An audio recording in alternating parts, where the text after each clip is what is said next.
kalmado pa ang sitwasyon dito sa bahagi ng Benjola sa lungsod ng Maynila ngayong Labor Day. Pero inaasahan na anumang oras magpupunta na rito ang mga rallyista.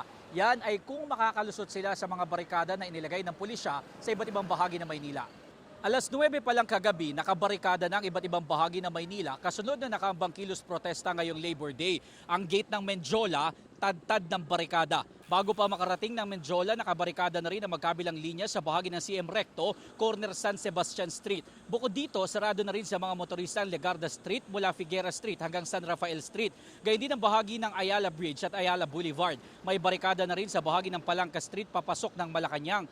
Sarado na rin ang Magallanes Drive sa Liwasang Bonifacio mula Jones Bridge hanggang MacArthur Bridge. Una nang sinabi ng NCRPO na abot sa mahigit 7,000 police personnel sa ilalim ng Civil Disturbance Management ang magbabantay sa iba't ibang bahagi ng Metro Manila. Sa isang press conference sa Quezon City kamakailan, sinabi ng ilang leader ng mga grupo na abot sa 20,000 na manggagawang lalahok sa programa. Kabilang sa kanilang panawagan ang pagbibigay ng libreng sakay at loan moratorium, ayuda para sa pinakamahihirap na pamilya, pagbasura sa oil deregulation law, pagkontrol sa presyo ng mga pangunahing bilihin at pagpasa ng national minimum wage. Binatikos din nila ang kakulangan umano na aksyon ng pamahalaan at Kongreso sa isyu ng sahod at cost of living habang nananatiling mabigat ang pasanin ng mga manggagawa.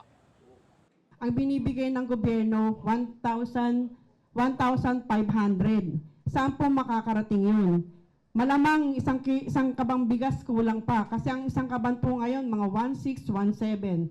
Tapos sasabihin, ibibigyan kami ng ayuda ng gobyerno para sa mga maralita at mga kumikita ng minimum wage ng 1,500.